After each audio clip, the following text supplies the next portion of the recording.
Hello दोस्तों, नमस्कार। मैं हूं आपका दोस्त अखिलेश पांडे। आप देख रहे हैं यूट्यूब चैनल एहसास प्रकृति का। आज थोड़ी सी चर्चा करेंगे गंगा जमुनी तहजीब पर। गंगा जमुनी तहजीब पर चर्चा करने का अचानक विचार क्यों आया, वो हम आपको बताएंगे। एक ऐसी घटना मेरे सामने घटित हुई। घटना क्या, ये कहें गंगा जमुनी तहजीब मैंने अपनी आंखों से देखा।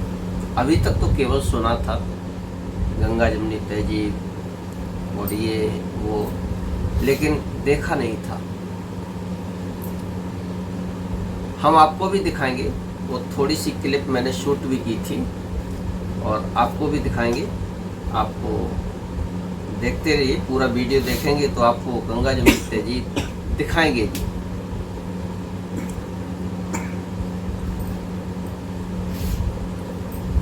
एक्चुअली गंगा जमुनी तहजीब होती क्या है, पहले तो ये समझें।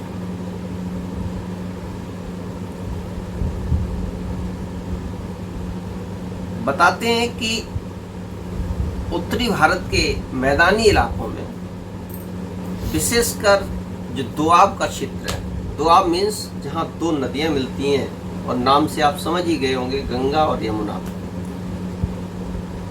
एक तरफ गंगा, एक तरफ यमुना, और बीच में जो मैदानी इलाका है उसको दोआब बोलते हैं। और विशेषकर इस क्षेत्र में ये गंगा जमुनी तहजीब बहुत प्रचलित रही है। रही होगी हमारे पूर्वजों के समय में। हमने तो केवल नाम सुना था, लेकिन उस दिन देखा तो बड़ा अजीब लगा और बहुत अच्छा लगा।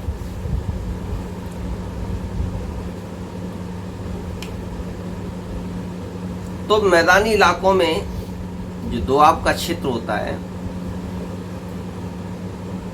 उसमें जो संस्कृत पनपती है उसको गंगा जमुनी तहजीब कहते हैं। अब वो कैसी संस्कृति है? वो संस्कृति ऐसी है जहां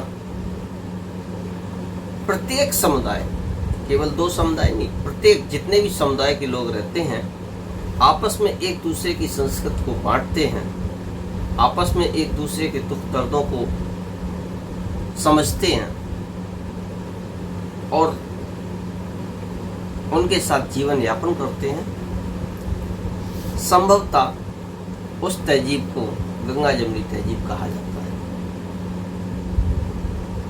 जैसे विशेषकर जब समुदायों की बात आती है तो हम लोगों के जेहन में केवल दो ही समुदाय उभर कर आते हैं, हिंदू और मुस्लिम। क्योंकि अधिकांश इन्हीं पर चर्चाएं होती हैं, लड़ाई झगड़े इन्हीं के हैं, तो जेहन में स्वाभाविक है वही दो उभर कर आते हैं। अब जब ये उभर कर आते हैं तो इनमें गंगा जमुनी तहजीब में ये था कि दोनों समुदाय एक दूसरे से मिलकर, एक दूसरे के प्रति आदर भाव सम्मान रख करके जीते थे। एक दूसरे की संस्कृति, यहाँ तक सुना गया है कि होली दिवाली मुस्लिम भी मनाते थे और ईद वगैरह हिंदू, यानी ईद के त्यौहार में हिंदू सम्मिलित हुआ करते थे और होली दिवाली में मुसलमान। तो इस तहजीब को गंगा जमुनी तहजीब कहा जाता था। सुनने में बहुत अच्छा लगता था कि काश ऐसा होता हमारे देश में, जहाँ आज चारों तरफ कत्लेआम, एक दूसरे को नफरत की दृष्टि से देखना, और वहाँ अगर ऐसा प्यार था तो कितना अच्छा था हमारा भारत। सब मिलकर रहते थे। और ऐसा दृश्य मैंने देखा। अब मैं उस जगह का नाम नहीं बताऊंगा और ना ही मैंने उन लोगों का इंटरव्यू लिया। वो केवल इसलिए कि आज के परिवेश में अगर हम उनका इंटरव्यू ले लेते, अगर उनकी पहचान उजागर हो जाती, तो हो सकता था कि हमारे धर्म के ठेकेदार, हम दोनों पक्षों की बात कर रहे हैं, उनके पास पहुंचते, उनको डराते धमकाते। एक कहता कि तेरी हिम्मत कैसे हुई मंदिर में आने की, तो दूसरा पक्ष कहता है कि तुम काफिरों से क्यों मिले जाकर। इस तरीके के पता नहीं कितने अनर्गल आरोप उन पर लगाए जाते, और उनके मन में जो गंगा जमनी तहजीब पनप रही है उसको ठेस पहुंचती, उनको परेशानी होती। इसलिए मैंने उनका इंटरव्यू नहीं लिया, केवल दूर से एक छोटा सा वीडियो बनाया, और वीडियो भी इसलिए कि आप लोगों को दिखा सकें कि गंगा जमनी तहजीब में कितना प्रेम, कितना एक दूसरे के प्रति सम्मान और कितनी अच्छी जिंदगी जीते थे। भाई जहाँ बैर भाव नहीं होगा तो जिंदगी तो वैसे ही अच्छी होगी।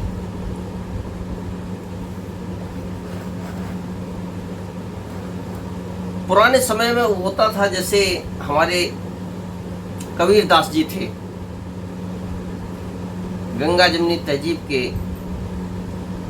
एक जाने माने कवि कहे उन्हें, कि जिन्होंने मुसलमानों के लिए भी कविताएं लिखी हैं और हिंदुओं के लिए भी लिखी हैं। उन्हें हिंदू भी मानते थे, मुसलमान भी मानते थे। कितना अच्छा वो दौर था, और शायद हमारे इतिहास में उसको भक्ति काल के रूप में जानते हैं। ऐसे अनेकों लेखक और कवि हुए हैं, अभी तो मैंने एक ही नाम बताया है, ऐसे अनेकों हुए हैं। जैसे मलिक मोहम्मद जायसी साहब, उन्होंने अवधी भाषा में पद्मावत को लिखा था। है ना मन को प्रसन्न करने वाली बात कि कितना प्रेम हो, कि हमारे घर में शादी हो और हमारे पड़ोसी मोहल्ले के हमारे कामकाज को देखें, मुझे कुछ करना ना पड़े। कितना आनंददायक, बहुत बढ़िया लगा। पहले लोग ऐसा ही जीवन जीते थे। आज के समय में केवल ये किस्से कहानियों में रह गया है। इसीलिए जब मैंने उस दृश्य को देखा क्या, मैं आपको बता दूं कि मैं एक जगह गया, एक मंदिर के किनारे जैसे ही खड़ा हुआ, रोड के किनारे मंदिर था, तो मैं देखता हूँ उस मंदिर से दो युवतियां निकलती हैं।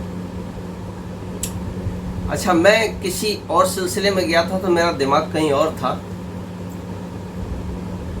तो उन युवतियों ने मेरे आगे प्रसाद बढ़ाया और मैंने हाथ बढ़ा के प्रसाद ले लिया। लेकिन जैसे ही प्रसाद लिया तब मेरी नज़र गई कि एक युवती बुर्के में थी और एक सादा सलवार सूट पहने हुए थी। दोनों ने ही मुझे प्रसाद दिया।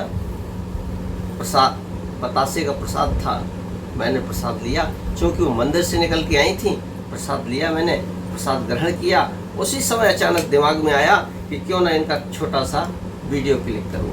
अच्छा, एक मंदिर से निकलने के बाद वो हमें प्रसाद दे करके और तुरंत दूसरे मंदिर में गई, और उसी तरीके से जैसे हम हिंदू भाई जाते हैं, जैसे ही सीढ़ियों पर पहुंचते हैं वहाँ चरण वंदन किया उन्होंने, और उसके बाद मंदिर में चली गई। तो ये दृश्य देख करके मुझसे रहा नहीं गया, और मैंने एक बहुत छोटा सा वीडियो क्लिक किया।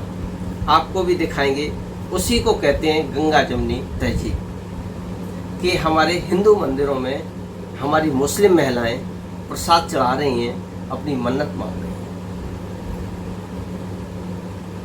देखिए, एक छोटा सा क्लिप है, और ये वीडियो छोटा सा होगा, लेकिन अगर आप लोग देखेंगे तो शायद है आपके मन में भी ये ख्याल आएगा कि काश हम लोगों में ऐसा ही प्रेम होता, दंगे फसाद ना होते, कितना अच्छा होता मेरा भारत। आइए देखते हैं छोटी सी क्लिप।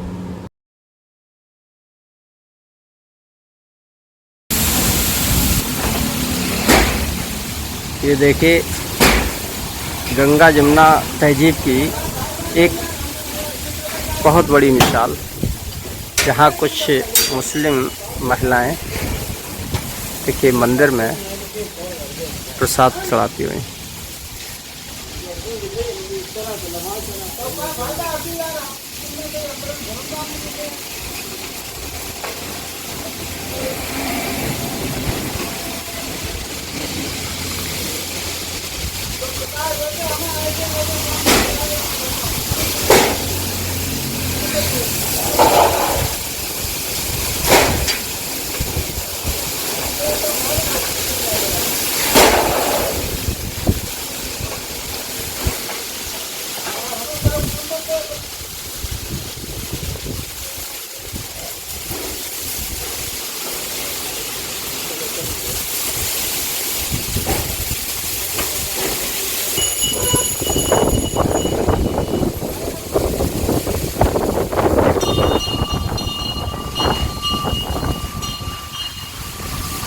ये देखिए आप गंगा जमुनी तहजीब की जीती जागती मिसाल।